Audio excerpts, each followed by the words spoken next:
Evelyn arrives in a small, sleepy town with nothing but a worn backpack and a tired, almost haunted look in her eyes.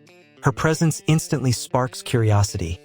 She wanders the streets late at night, avoids prolonged eye contact, and spends hours sitting silently by the lake. Locals whisper about her, wondering if she's running from something or someone. Children, both frightened and fascinated, nickname her the Wayward Woman.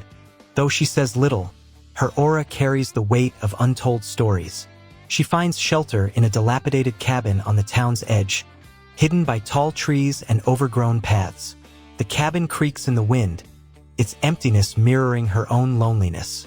At night, muffled sobs escape through the thin walls, reaching the ears of nearby neighbors who pretend not to hear. Despite her denials when asked, everyone senses she carries deep pain. The mystery around her only grows, making her both a subject of suspicion and sympathy. Her first significant interaction with the town happens when she saves an elderly man who collapses outside the grocery store. Evelyn's quick action shocks the onlookers, who had only seen her as an outsider until then. This small act of kindness begins to change some perspectives. She is no longer just the wayward woman, but someone capable of compassion. Yet Evelyn keeps her distance, avoiding questions about her past. The townsfolk's curiosity remains alive. Daniel, a kind-hearted mechanic, notices Evelyn's old, broken-down car rusting outside her cabin. He offers to repair it free of charge, sensing she may not have the means. She hesitates, guarded by mistrust, but eventually allows him to help. Their conversations are minimal, filled with long silences rather than personal confessions. Yet, in those silences, Evelyn feels something she hasn't in years: safety. It is the beginning of a fragile bond.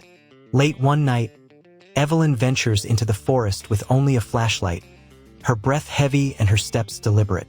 She digs shallow holes beneath certain trees, burying small trinkets, dolls, ribbons, and tiny notes, before whispering names into the night air. A hunter spots her and spreads the word that she is hiding something sinister. Rumors swirl, painting her as a dangerous stranger. Once again, the town begins to look at her with suspicion and unease. Evelyn takes a job at the town diner, hoping to blend in. Her work ethic is strong, and she treats each customer with quiet kindness. Slowly, she wins over some of the regulars, though a few still avoid her entirely. She starts to feel a fragile sense of belonging, yet her constant glances over her shoulder reveal that she expects danger to return at any moment. Peace is something she can touch but never fully hold. When a storm sweeps through the town, power lines fall and the streets darken. Daniel checks on Evelyn, finding her trembling in her candlelit cabin. She finally breaks her silence, admitting she once had a daughter who died under tragic circumstances. Her words spill like broken glass, sharp and painful, carrying years of bottled grief.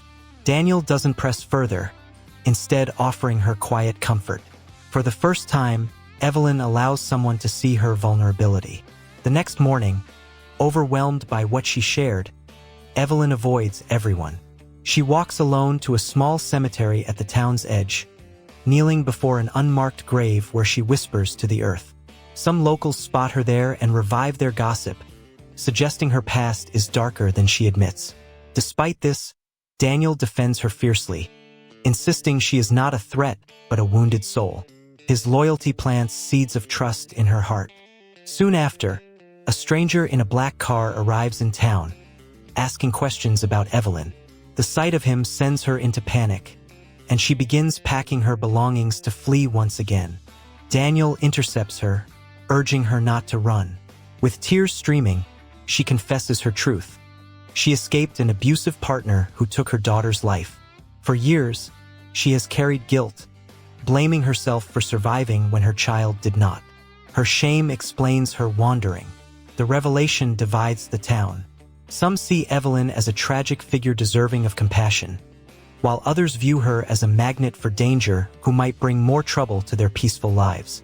At the diner, whispers follow her every move, but Evelyn tries to continue working quietly. Daniel and a handful of townsfolk shield her, reminding her she isn't completely alone anymore. For the first time, She feels torn between fleeing and staying.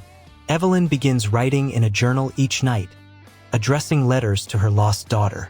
She pours her guilt, love, and memories onto the pages. Later, she walks into the woods and burns them, believing the smoke will carry her words to the heavens. One evening, Daniel follows her quietly, watching from a distance. He doesn't interrupt, but his silent presence gives her the comfort of being seen without judgment. Their bond deepens further. The annual town festival arrives, filled with music, food, and children's laughter. Reluctantly, Evelyn agrees to attend, encouraged by Daniel. For a few hours, she experiences joy again, smiling at children, tasting pies, and watching fireworks. She almost feels like she belongs. But her peace shatters when she notices the black car lurking at the edge of town, a grim reminder that her nightmare is never far away. Her abusive ex finally steps out of the shadows and confronts her in front of the townsfolk. His venomous words cut through the air as he accuses her of lies and abandonment. Evelyn trembles, her body frozen between fear and rage. The townspeople watch in silence, unsure of what to believe. Daniel stands firmly by her side, showing she doesn't have to face her past alone anymore. The confrontation escalates as her abuser grows violent, grabbing her arm and trying to drag her away. Something inside Evelyn snaps. Years of fear boil into fury. She screams the truth for all to hear.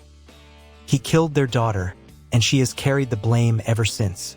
The crowd gasps, finally seeing the man for the monster he is. His power over her begins to crumble. Evelyn, shaking but resolute, pushes him away, shouting that she will never run again. The town rallies behind her, Daniel leading the charge to drive the abuser out. Humiliated and exposed, he flees, leaving Evelyn free but emotionally shattered. She collapses in tears, clinging to Daniel's arms as the townsfolk gather around in support. For the first time, she doesn't feel entirely alone. In the aftermath, Evelyn struggles to adjust to freedom. Her nights are filled with nightmares, but her days bring small moments of peace. The town begins to view her not as an outsider but as a survivor. Children who once feared her now greet her warmly, calling her Miss Evelyn. With each passing day, her laughter returns in fragile but real moments. Determined to transform her pain into purpose, Evelyn starts a small support group for women who have faced abuse and loss. Her honesty and empathy draw others to her, and slowly she becomes a source of strength for those who feel broken. Daniel remains faithfully by her side, their bond evolving into love built on trust and healing. Her story becomes a beacon for others who have suffered. Years later, Evelyn visits her daughter's resting place, which now bears a proper stone with her name. She lays flowers gently and whispers her love, no longer trembling with guilt. For the first time, she forgives herself for surviving, understanding that her daughter would want her to live. The moment marks her transformation from victim to survivor, from wanderer to rooted soul. Her once lonely cabin becomes a warm home filled with friends, laughter, and love. Where silence and sorrow once reigned, now there is music, warmth, and life. She becomes a respected member of the community, someone who embodies resilience. The town that once whispered about her now embraces her as family. The story ends with Evelyn sitting on her porch at sunset, no longer haunted by ghosts of the past. Though scars remain, they remind her of what she has overcome rather than what she has lost. She is no longer wayward.